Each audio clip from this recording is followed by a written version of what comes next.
ایک سوال یہ ہے کہ اس صورت میں جو مال جمع کرنا، اس کو گن کے رکھنا، اس کی مذمت کی گئی، تو ایک مسلمان کو کیا زیادہ مال کی طلب اور ترقی، دنیاوی ترقی یا اس کے تنخواہ میں اضافہ اور آگے آگے وہ اس کی تنخواہ بڑھتی جائے، اس کی کوشش کرنا، کیا ایک مسلمان کو اس سورہ کی روشنی میں سے گریز کرنا چاہیے؟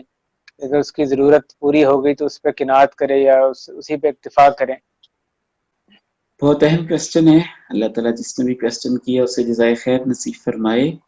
مسلمان کے لیے مال جمع کرنا کوئی عیب نہیں ہے.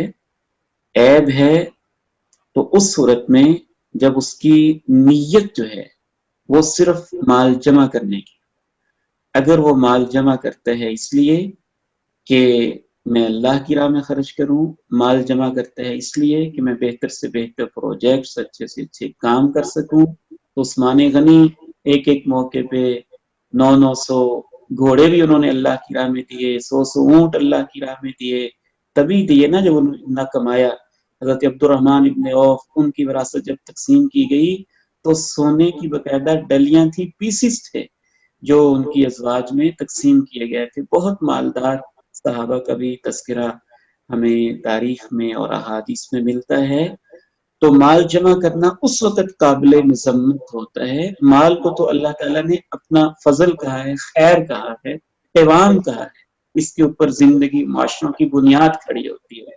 یہ قابل مذمت اس وقت ہوتا ہے جب مال برائے مال، بس کہ مال ہو مال ہو مال ہو، کوئی مقاصد نہ ہو، کوئی اچھی نیت نہ ہو. اس کے نتیجے میں وہ مال کو پوجنے لگ جاتا ہے، پھر وہ مال کا پجاری بن جاتا ہے. اللہ کے پیارے نبی نے فرمایا تائس عبد الدینار وعبد الدرہم وعبد القطیفہ وعبد الخمیسہ. تباہ ہو گیا، نقصان ہو گیا اس شخص کا، ستیاناش ہو گیا اس کا جو دینار کا غلام ہے، جو درہم کا غلام ہے. یعنی مال کو پوجنا اور اس کو اس لیے جمع کرنا کہ بس مال سے محبت ہے، یہ چیز نقصان ہوتی ہے. اس کی علامت کیا ہوگی؟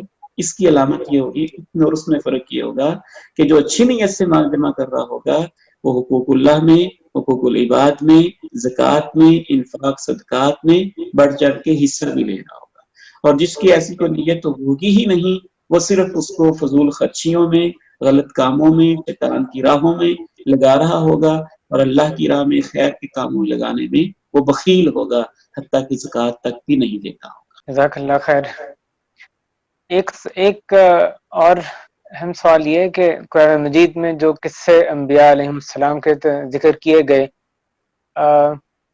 ہمیں آج کل کئی ایسے مختلف جو سیریلز یا ڈرامے کہہ لیں یا ڈاکومنٹری نظر آتی ہے جو کہ ان پہ بنائی گئی ہیں.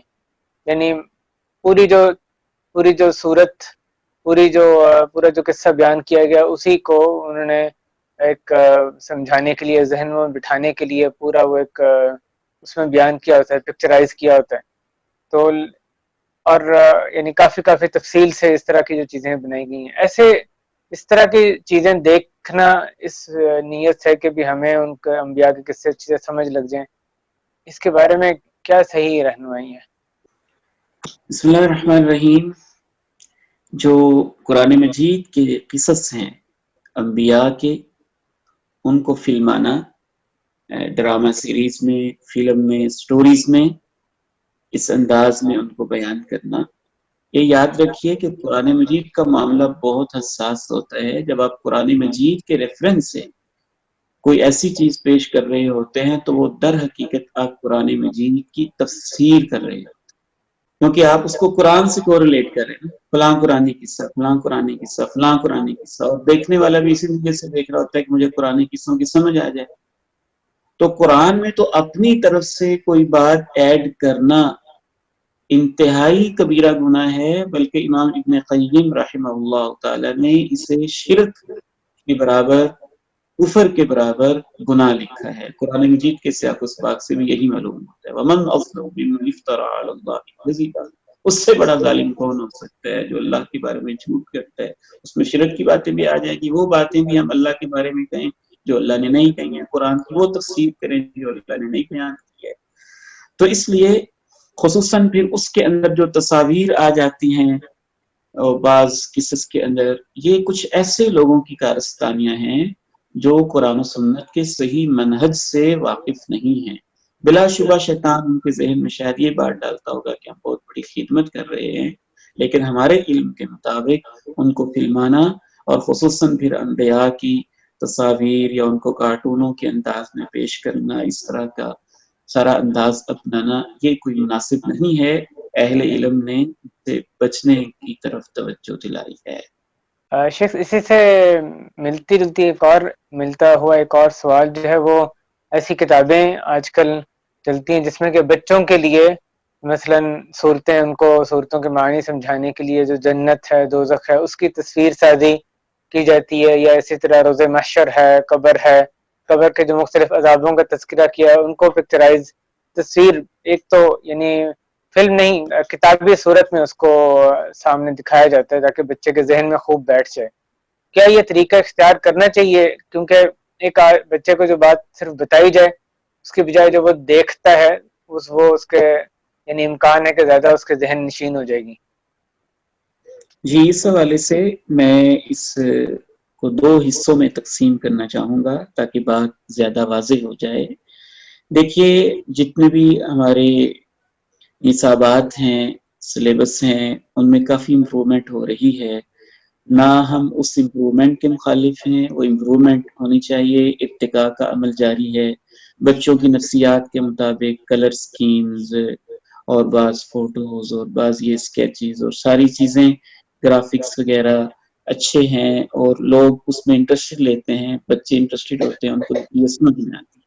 لیکن جب ان چیزوں کا تعلق ہم قرآن مجید کے ساتھ جوڑیں گے تو قرآن مجید کی وہ چیزیں جو ایک دنیا کی مثلاً کوئی بات ہو رہی ہے تو زمین کی بات ہو رہی ہے، آسمان کی بات ہو رہی ہے، سورج کی بات ہو رہی ہے، چاند کی بات ہو رہی ہے، قرآن مجید میں دن کی رات کی بات ہو رہی ہے، تو ان کو پکچرائز کیا جا سکتا ہے، اس میں کوئی حرج کی بات نہیں ہے۔ بچے کے سامنے وہ کنسیپٹ کلیئر ہو جائے گا۔